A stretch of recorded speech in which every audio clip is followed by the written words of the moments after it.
You're watching the Blockchain Interviews, hosted by Dan Weiskopf.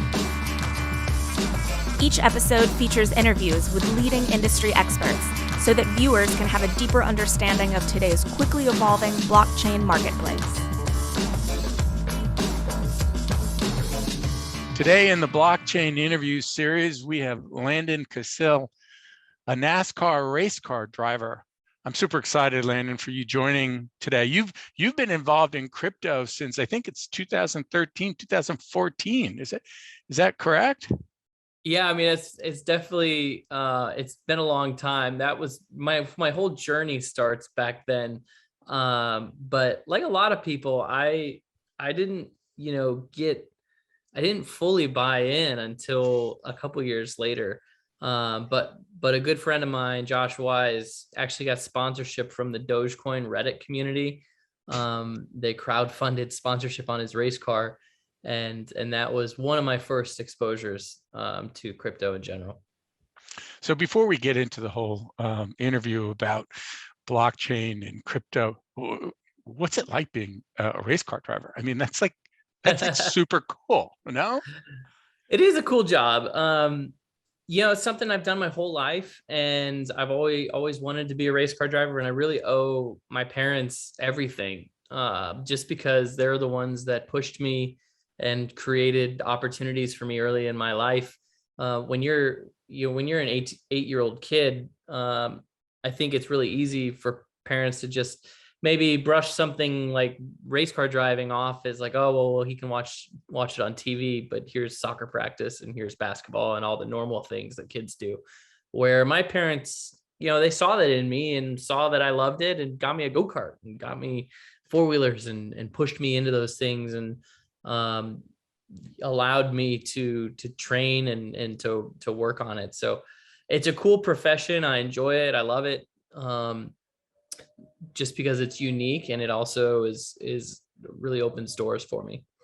But it's hard, and we've talked a couple of times about how much you travel and you're away from your family, and it's right. It's a lot of pressure, and I think it's kind of inspiring in the context of making you think like an entrepreneur, right? Yeah, it is. The actual business of it is, for sure, because as a race car driver, I am my own business. I have to operate that way in terms of sponsorship and the ride that I get, the job that I'm in, and how I negotiate my salary and bonuses and contracts. I mean, there's no, the race car drivers don't have any unions or collective bargaining that sort of has all that set in place for them. So every race car driver's deal and profession on a business side is unique to however they can run their own business. So that's step one. And then step two, I mean, it's just I think it's the challenge of being at the absolute top of a competitive environment. I mean, I know that the corporate world is a competitive environment for sure. Whether you're, running a restaurant or you're the CEO of a Fortune 500 company, it's all competitive. But we're as a race car driver, I'm in a niche where there's only 40 race car drivers competing in every race that I'm in at the tip of the spear, and these are all the best in the world that race stock cars. In my case, racing in NASCAR. So I have to be on my game every single week, and every single Saturday that I race is a new you're getting graded every Saturday. How about that? If you're the CEO of a public company, obviously your stock price is getting graded every day. But those earnings reports that come out at quarterly, I mean, that's your grade. You're building up for those. For us, it's just like every single week, you're only as good as your last race. Well, you're on a hot streak, I hope. It seems like lately, so we're bucking for you. What can I say? Yeah, thank you. Yeah, we've had a couple good runs. Now, tell us a little bit about your sponsorship deal. How did you and Steve Ehrlich meet? And I mean, you're the first, maybe the only NASCAR driver, right, who's getting paid in crypto? I'm the first. I was definitely the first and the only right now that's just that's completely getting all of my sponsorship paid in crypto, and that is through Voyager, the crypto brokerage platform.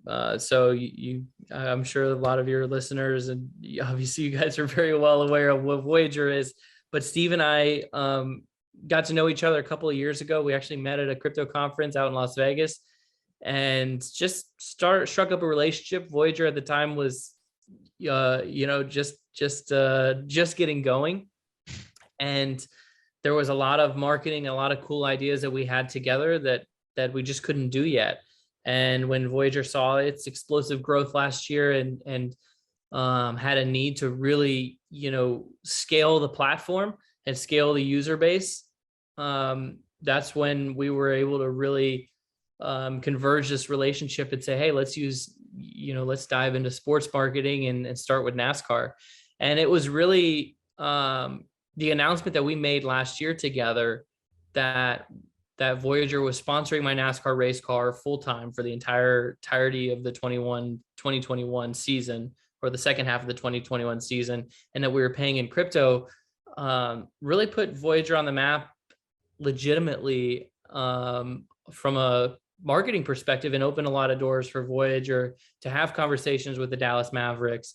So, and to kind of move a lot of their scaling initiatives forward. So Steve and I have had a great relationship. Voyager's been a great partner of mine.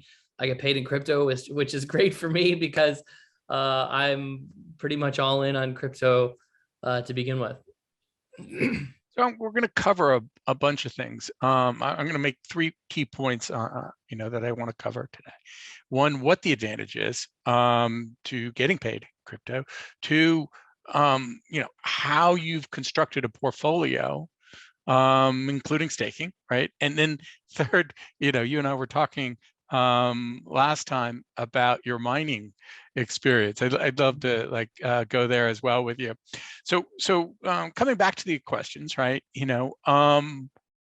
What is the advantage to getting paid in crypto over, your normal US dollar? Well, I mean, when I'm obviously doing it on a platform like Voyager, that's a great on and off ramp to USD. So I can easily get what I need to pay the race team, pay bills, things like that.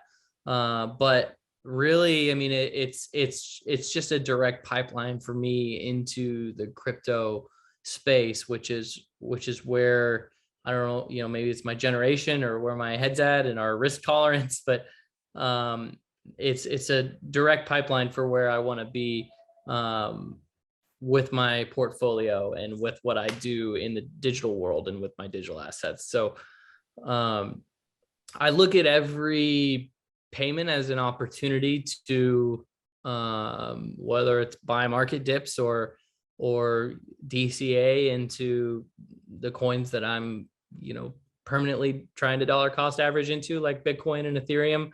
But I also do accept USDC. On Voyager, they offer 9% rewards on USDC, which is incredible. 1.5% boost on that if you're holding Voyager token. Yeah. So all of a sudden now you've got effectively a speculative portfolio on the appreciation of the coins. You've maybe owned 5, 6, 8, or 10 different, and you've got an income stream. Exactly. Yeah. So how do you go about doing the research on all these coins? Because Voyager's got a pretty broad-based platform that you could, work off of. Some are very speculative, some are stable, and some are traditional in terms of like the Bitcoin. The research part is tough. I mean, especially as the crypto space is getting bigger and bigger. I mean, I feel like when I first got into crypto research was something that I could accomplish on a daily basis and felt like I understood the market. And now you go to CoinMarketCap. I mean, you don't even have to go to CoinMarketCap. You go to Voyager and see there's, Voyager's going to reach 100 tokens here pretty soon. So, I mean, 100 tokens on one platform is a tremendous amount of optionality, but it's hard to get through all of them, right? And understand everything that's going on there. So the research part, I just try not to get overwhelmed with it and feel like I think it's really easy for people in crypto to feel like they need to know everything that's going on and that they don't want to miss out on anything, because crypto is definitely a type of market that has a lot of FOMO in it. And I think being for someone that's been in crypto for long enough, I try not to worry too much about FOMO. I think it's more of a matter of how I'm allocating my funds, right? And without getting too specific on how I exactly do it, I think having a general pie chart of, hey, 50% USDC, 30% Bitcoin, 20% Ethereum, and take that 10%, and even 5 of that is still your bigger cap altcoins like in Avalanche or Solana or something like that, the layer ones, and then even going smaller to your 1% where it's like, okay, now I'm really going to mess around into DeFi land or buy NFTs or I'm going to really explore some of the smaller cap coins.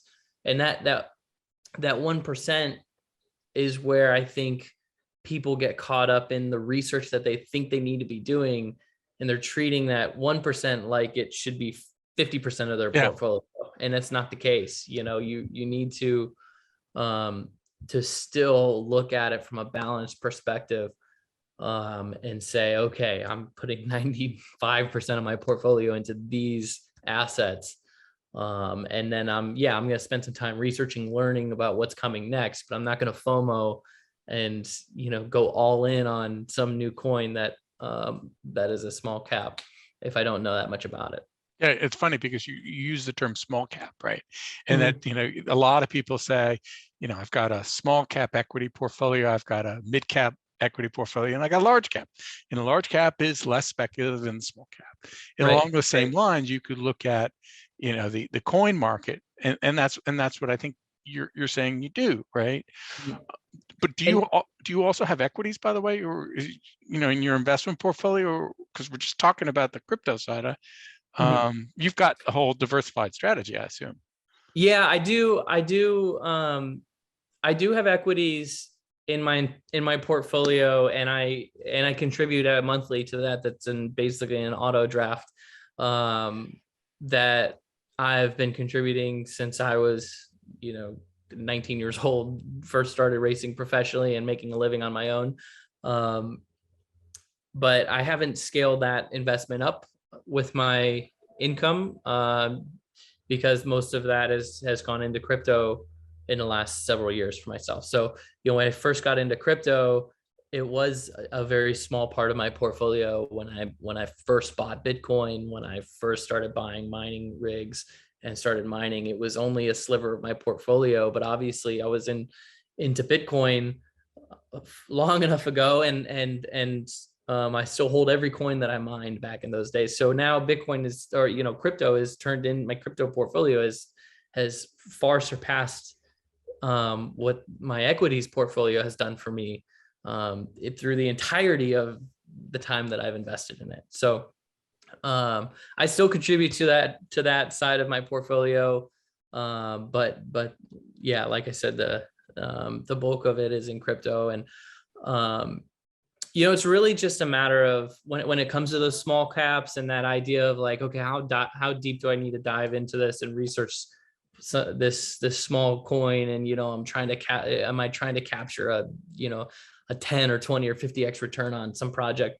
I just try to think about how close to the source am I, right? How close to the project am I? Is this just something that I'm catching on social media, or is this coming from my network? Do I know the people involved? Did I, am I an investor in this project because I am a part of the VC that's involved in this? Like, what is truly my source? And that's probably going to determine for me the actual potential of that being involved in that project, and what and how much it's worth risking, I guess.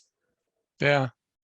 Yeah. So you answered part of my question as far as profit and loss in terms of when do you take a profit and when do you take a loss? Because it sounds to me that you let your profits ride.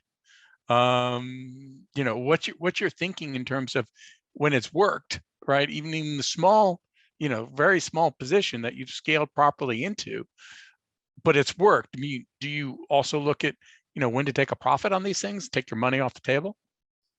I mean, generally speaking, it's I'm looking about at the time horizon in terms of obviously capital gains is a consideration. So if I can hold something for longer than a year, that helps. If I'm not necessarily a day trader by any means, so I don't look at any.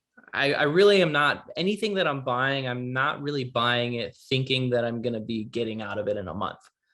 Yeah. So I mean, if I've bought something and it goes up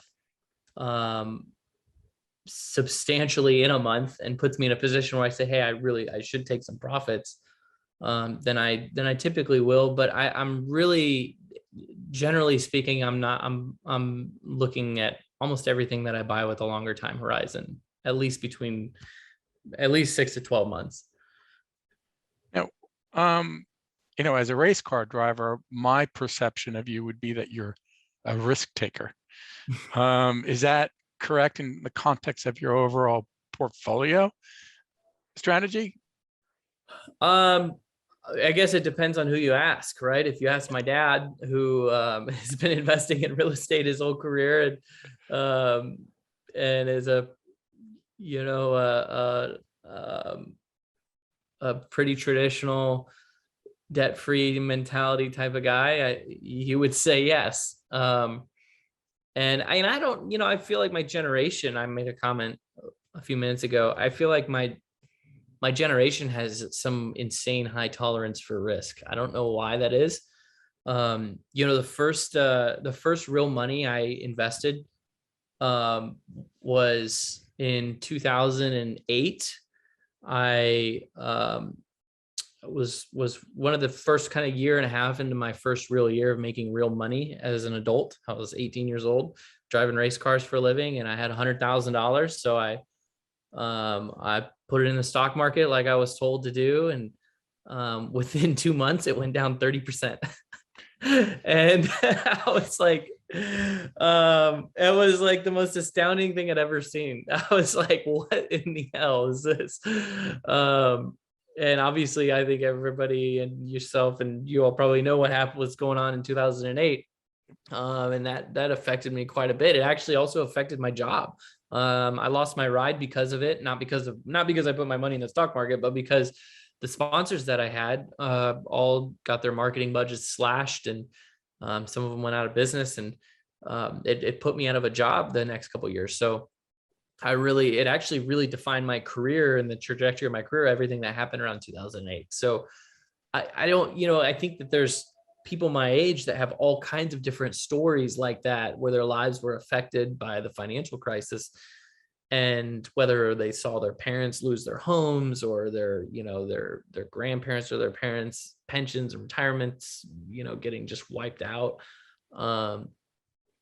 And now I'm kind of rambling, but it's like that all of that had something to do with shape the risk tolerance for people my age, and the willingness to explore things that are maybe not tied to traditional financial institutions, new paths, a new journey, for ourselves. So I don't know. I don't think it has, I don't know if it, I get that question a lot, and I never give too much credit to the race car driving being the risk factor side of it, because I actually even see myself as a very conservative race car driver. I'm not a huge risk taker on the track. I'm usually pretty calculated.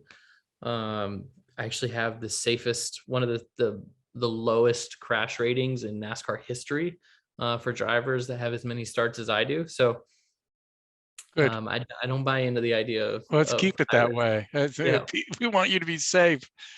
Yeah, people listen, unfortunately, so many people invest in GE, and we're Mhm. expecting to retire on GE, AAA company, right? And then years go by, and all of a sudden they find out their, for their retirement money is not so there as it was expected to be, right? You Mhm. can lose a lot of money in the equity market too. I mean, people forget that because it's been so long that the market really pulled back, right? Mhm. So no, I absolutely. And in the case of getting paid in crypto, when you decided to get paid that way, um, what was involved in terms of the infrastructure? I want to take a step back because there's mechanics. I would be interested in getting paid in crypto, right? But I don't know how to go about doing it. Is there stuff that you had to do? Well, not really, because I'm an independent contractor, so I run pretty much everything through my business to begin with. Mhm. So I was really just able to connect everything through Voyager, and receive my deposits through Voyager. So So they it's did it for you. yeah, so Voyager's done all that for me, and even even outside of Voyager, any other partnerships that have paid me in crypto, whether if they haven't gone directly to my accounts on Voyager, they've gone to another wallet or anything like that.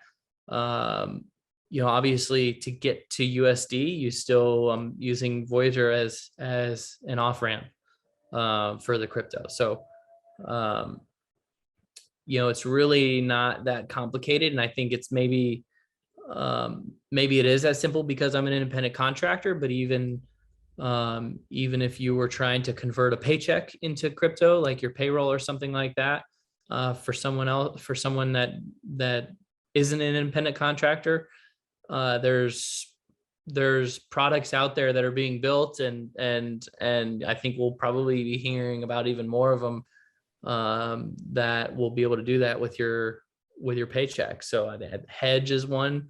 Hedge.io is a new one that you can convert your payroll into crypto. So I need to talk to our CFO at Taroso and have him look into it. So Absolutely. cool. So cool. Now, talk to us a little bit about staking. How does that work mechanically? From your vantage point, do you stake all your coins or just some particular? Is there a threshold, frankly, that you wouldn't be interested in staking because the yield is too low? Um, it it's before I even think about staking, it's more of a matter of how much do I want to have on a platform? How much do I want to have in my own wallets? How much do I want to have in a hot wallet like a MetaMask, or into a DeFi protocol or something like that? So the first thought is like, okay, how am I, from a risk side of things, how am I spreading out my assets across the different ways to store your crypto assets? Um, and then once you determine that, then it's a matter of like, okay, where am I earning yield on my assets? Obviously Voyager is an incredible place to earn yield, right? Because or earn rewards, you could say, I guess, to use the proper terminology within Voyager. So essentially Voyager is doing a lot of staking for you, right? As a user, you can earn 9% on USDC. Bitcoin, I think, is 4.75. Ethereum is somewhere in that range. So, and then when you hold Voyager token, 7% on Voyager token, plus a 1.5% boost on your reward if you're a navigator, the highest tier on Voyager token. So, as a sort of foundational on staking, Voyager is a great place to earn rewards. But from there, it's like, okay, I look at some of the smaller buckets that I'm holding crypto in in a hot wallet, or willing to put it into a DeFi protocol or something like the Terra ecosystem, or back when DeFi summer was really raging, I was into Badger DAO, and DeFi projects like that. So Ethereum, I think, is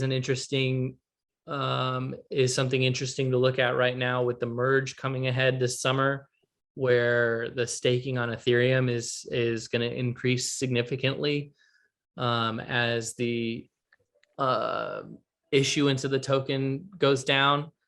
I don't want to get too far over my skis when it comes to talking about that, because I'm not nearly as technically sound, and I also don't think that it's, depending on the audience that I'm talking to, I think it's not super. I don't care to get too into the technical side of it, because generally the audience that I'm able to address is an audience that needs to understand what crypto can do for you broadly, and then particularly what my partnership with Voyager can do for you in crypto, right? So those next levels of staking and thinking about staking on Avalanche, or staking your Ethereum or Terra, those are almost the next level from, hey, understand Voyager and use the platform for earning rewards on these tokens that Voyager is essentially taking care of staking for you. You really just have to use the app. All you have to do is use the app and buy the coins right there. Now, you've been involved, as we were saying early on, for a relatively long time in the crypto land. So let's take a step back. What is staking? And define it for some of the people, because honestly, some of the people in the audience are financial advisors, and they're not necessarily aware of all the technical names and definitions here. What would be the best way for me to describe staking? It's funny because I have a joke with another race car driver named Parker Kligerman, and our joke is that we don't know what the word liquidity means, because the word liquidity is thrown around so much, and every time we're talking about tokens and tokenomics and things that are really over our head, anytime somebody says the word liquidity, we always follow that with whatever that means.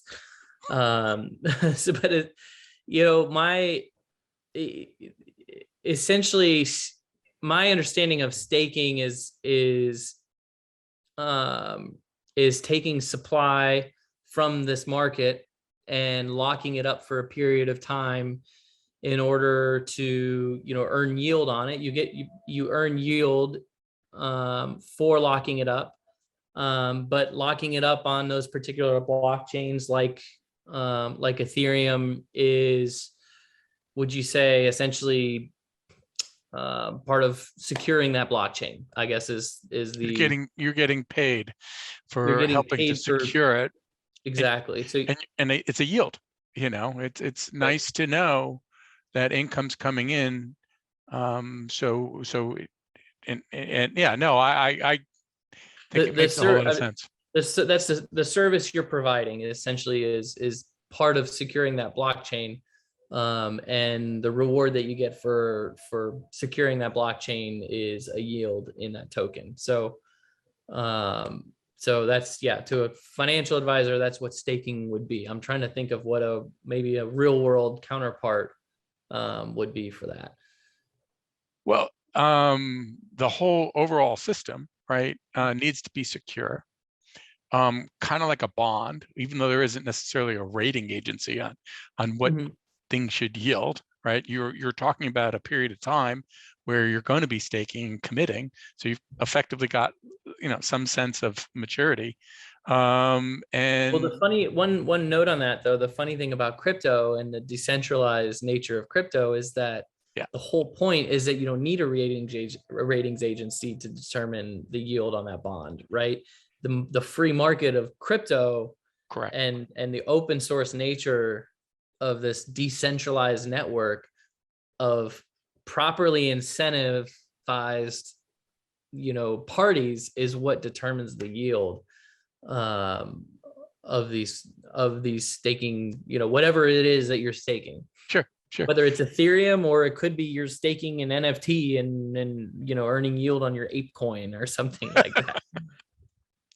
So you had some experience with mining early on too. So talk to us a little bit about the mining side of what of the business and what you learned from doing that, because in our conversations, I loved how you spoke about an analogy with race car driving and the mechanics of it in the engine.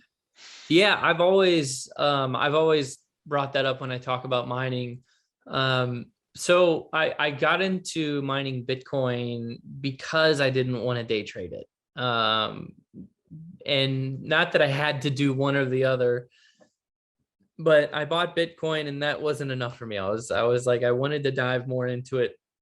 I wanted to understand it more. And at the time I felt like I need to get my hands on it somehow. And so I was just spending a lot of time on the internet, reading forums, reading about Bitcoin. I'm just trying to understand what it was and how it works and how I can do something with it. I wasn't planning on spending it. I wanted more of it, and I wanted more of it as cheap as I could. So I didn't want to day trade it. I didn't feel like and I'm glad I didn't try to day trade it right off the bat. I felt like I didn't have the skill set. I'm not smart enough. I don't know technical analysis. I don't know what all these lines mean. And everything that I had read about it is that it's this asset that you buy and you hold for as long as you can. Even back then it was the same story, right? Buy and hold. So I was like, I started to familiarize myself with mining, and what I felt like I quickly understood with mining Bitcoin, and the comparison that I drew was like, it's very competitive, and it was like building a race car to me. You build a race car, you build it to be as fast and efficient as you can, and on day one it performs pretty good. But race cars over time, they don't perform as good as they did when they were brand new, and you have to constantly improve them. You have to maintain them. Your competitors get better, so you have to find ways to get better than them. And I saw that in Bitcoin mining, in a sense that you buy this hardware device, right? This Bitcoin miner, and it's capable of so many terahashes per second, and the power that it takes to produce to solve a single block is worth X amount on the day that you buy it. But over time, as the hash rate goes up, that productivity goes down. So you have to constantly improve your hardware, whether it is the hardware that you have, maintaining the cooling setup, the fans, the power supply. It all has something to do with the performance of that computer, or actually just replacing the computer itself, really running that thing into the ground and earning as much as it can until you are able to upgrade your machine. So I was really kind of intrigued by that, and saw some similarities and felt like, okay, this was also a way for me to have Bitcoin that I have my hands on, right? And I was early in it, understanding, but it was like, okay, I've got something. I could see something that's performing and running, and I can see where it's going into my wallet and what's really going on. I mined Bitcoin I had a very small mining farm. I managed it all myself. I didn't scale it up. I thought about it. I looked into it a couple times. I kind of wish I would have, but I don't know. I think it was more what it ended up being for me was a really good way to dollar cost average into Bitcoin for that period of time below the market price of Bitcoin. Because essentially I was getting Bitcoin at wholesale. I didn't sell any of the Bitcoin that I mined. So I wasn't, trying to cash flow a business out of it or anything like that. I was essentially you know, had some tax write-offs in terms of the power cost, and depreciated the hardware, Yeah. and Bitcoin goes into a cold wallet. And that's pretty much, you know, as opposed to buying it on the market, and maybe paying fees, or you know, from a brokerage where maybe you're not paying fees. I felt like on average I was buying my Bitcoin for cheaper than the market price. And so that was kind of my first exercise into the space. So you mentioned NFTs as well, right? And what is your outlook on NFTs? You know, how are you getting involved, or are you not getting involved in NFTs? I am interested in NFTs, and I'm not. I don't want to say I'm not involved. I hold some NFTs. I don't have any of the big blue chip NFTs like CryptoPunks or Bored Ape Yacht Club. Even though I've had a friend that insisted that I buy these things called CryptoPunks, and they're only like $10,000 or whatever it was at the time. And he had bought like 30 of them when they were $5 a piece. I'm not joking. And he was telling me about these things and how cool they are, and how he was selling them for all this money. And I couldn't bring myself to get one at the time. And you know, obviously I wish I would have, because they're worth 300,000 or 400,000 now. And I still feel like I've been over the last month, I've told several people I need to just stop talking about it and do it. But I've told several people that I want to have at least a CryptoPunk or a Bored Ape Yacht Club in my portfolio, because I feel like those high value NFTs, I feel like there's a lot of products and a lot of things being built around those communities right now. There's lending products, and there's ways that people are going to be monetized, whether they're monetizing the value of their NFTs, or in the case of a Bored Ape Yacht Club, where you can actually monetize the IP of the ape that you own. You can leverage against them. They have all these airdrops that have just continuously returned value to the holders of the NFTs.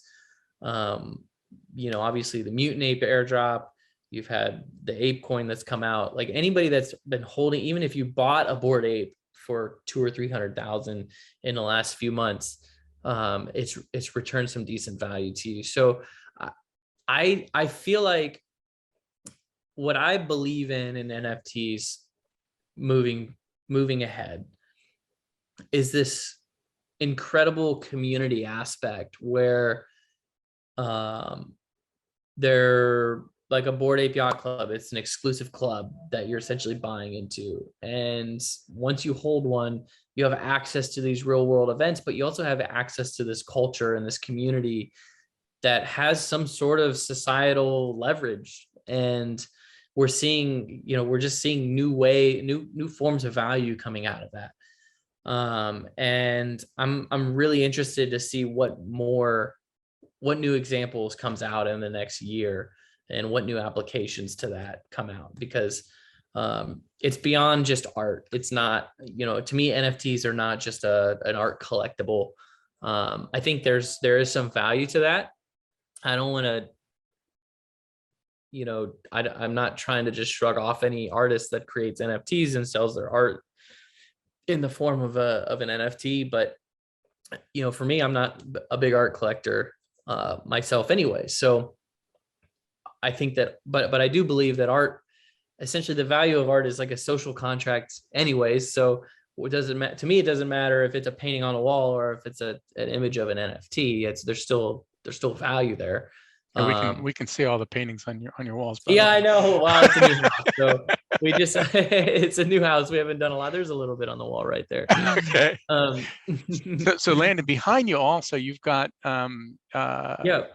what is that again? You know, this is my driving simulator. Yeah, this is my driving simulator. So I spend about 4 to 8 hours a week training in this. I train in 3 different kinds of driving simulators. So the race team, well, the manufacturer, I drive a Chevrolet. The manufacturer has a simulator, and that's a full-blown multi-million-dollar facility where I'm actually sitting in a cockpit of a car, and you almost wouldn't know the difference. The team has sort of another level down of that, where it has a lot of the same components, but it's just not full motion, and the screen is not quite as elaborate. And then I have my own here at home. So I use all 3 driving simulators every single week, and I use them all for different purposes. So when we're thinking about the NFTs, you were talking about communities. It's all, in my mind, related to blockchain, but also the metaverse too, right? Mm-hmm.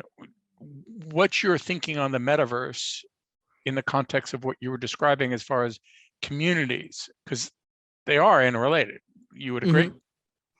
Yeah, I mean, I feel like we're so close.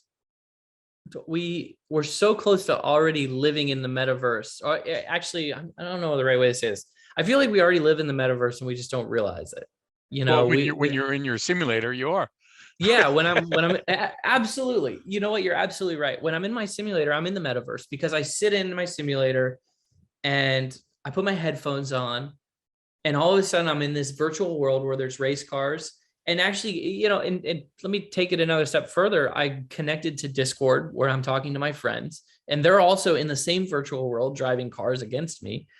And so we're racing together, we're talking, we're building relationships, we're transacting value with each other because we are sending each other setups for each other's cars, paint schemes. We're going, and then we're traveling in the metaverse. We're going from track to track. So we already live in the metaverse, but we live in the metaverse in these Web 2 forms where we're operating on platforms that are owned by centralized parties. And we don't really own anything in those platforms, right? And that's okay because we didn't build them. We didn't, design them. We don't necessarily deserve ownership too much. But what I think that blockchain is allowing for, and what Web3 is going to allow for, is the value that you provide as a user to these platforms is going to be returned to you in the form of ownership of those platforms. So, just like the builders of the current metaverse platforms, the games and the platforms we use and play on, they designed and built these platforms and owned them. But those platforms would be useless if it weren't for the users that operate them.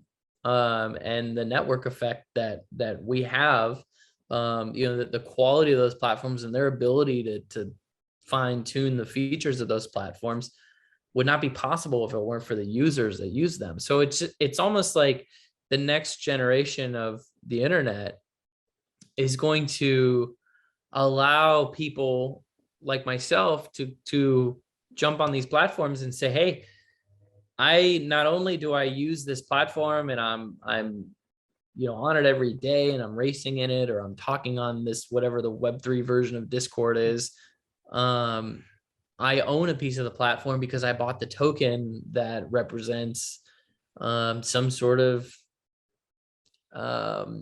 voting share of how the organization operates, or the token that transacts all of the purchases within the platform so that I can buy more tracks or whatever it may be.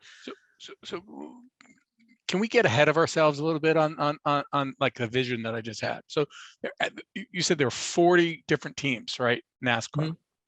So the way I would envision this, I'm totally making this up as we go, so forgive me on this. That's okay. Okay, so 20 of the drivers get together, they create a metaverse, and I could buy tokens and drive against them. And maybe some of the sponsors would be advertising in that metaverse. So I'm I don't know, I'm going to say a 20-year-old person driving against you, right, getting Mhm. that sense of being part of the community. And I'm seeing the advertisement of by sponsors, right? That's what the Mhm. metaverse is, right? Conceptually. Yeah, pretty much. I mean, you have to have something that's um there's value coming and value going, right? So you know what you just described is like, okay, there's value in a professional driver sort of offering up their service of, hey, you can race against me, right? And so that's value coming in there, or that value right there is attracting someone to bring value to the token of that metaverse, right? And so there's a token that represents the time that that driver puts into the Sure. metaverse. So Yeah. might be a token for every hour that that driver competes in the metaverse. And in order to, you know, be the other person on the other side that gets that hour, they have to, you know, use Ethereum or some sort of denomination of value in the crypto world or in the metaverse, um, and buy that token, right? And then and utilize that time. So that's kind of an interesting example, and yeah, that's definitely an application of how the metaverse could work, as opposed to how, okay, so how would that happen in the real world, right? Or not the real world, the current, you know, call it Web 2. um if for that to happen in Web 2, you know, because this is one thing, this is a challenge in a lot of people's thinking, and myself as well, is like, okay, does this idea have does the blockchain have to exist for this idea to work, right? Or can we just do this in the old school? Can we just, you know, can I just, you call me up and just Venmo me $100 and I Yeah. race with you on or you know, send it to me on PayPal or something like that, and we didn't have to use a blockchain to do it. Um, so you have to kind of think of those challenges, like, do we really need a blockchain for this to work? Or how does a blockchain actually improve this The this experience. experience? Yeah, yeah, interesting. So all this leads to the wild card questions, right? You know, Mhm. so 5, 10 years from now, looking back, I think it's fair to say that gaming, as an example, would be an opportunity that was obvious, right? For investment purposes. What 5 to 10 years from now, what do you think people should have been looking at from an investment perspective that was so obvious at the time, meaning now? Um, Man, so you're really putting it on me to call the obvious. What is the obvious What is the invention obvious? Yeah. investment? Well, I think what is, to me, what is obvious is that attention is one of the most valuable commodities in this world today, and it is getting cheaper and cheaper. And um or am I thinking that backwards? It's Yeah, getting you're more and thinking more backwards. expensive. It's Yeah, getting more yeah. expensive. It's It's getting more expensive to capture mind share. attention. Yeah. So you have to, you know, in worlds where and I think of this constantly, even in our races, right? Uh a race fan, to go to a NASCAR race, has to spend a lot of money just to put gas in their car. I'm not trying to be topical by any means, but Yeah. you know, just to put gas in their car, they have to take time out of their day. They have to pay for parking. They have to buy a ticket. Then they have to go. You know, if they find their way to the track, they got to buy food at the track. They got to buy merchandise at the track. They're spending a lot of money to be entertained, and then you have it to give attention, and then there's a lot of companies that profit off of their attention, right? So my question is, you know, in the future of the world, when their alternative, right, the alternative to that entertainment, they can just watch YouTube, right? Well, first of all, they can watch the race live on TV for a lot cheaper. You don't get the experience of the track and maybe the camaraderie of your friends, and you're taking your family and your kids, but man, it's really easy for someone to just kind of say, you know what, now I'm going to take my kids to the soccer field today and we're going to kick the ball around and have fun. So it's, I feel like the thing that should be obvious 5 to 10 years from now was, man, those people that made those investments in just their time and attention, maybe we need to return even more value to them than just entertainment. Like what kind of the fans of our sport, or the people that watch your shows, or the people that engage with your communities, they're real stakeholders in whatever property or entity you're running or building.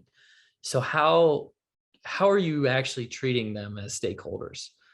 And I think that, entities like NASCAR and the NFL and, UFC and MLB and NBA, they're not just competing with each other for people's time and attention. They're competing with,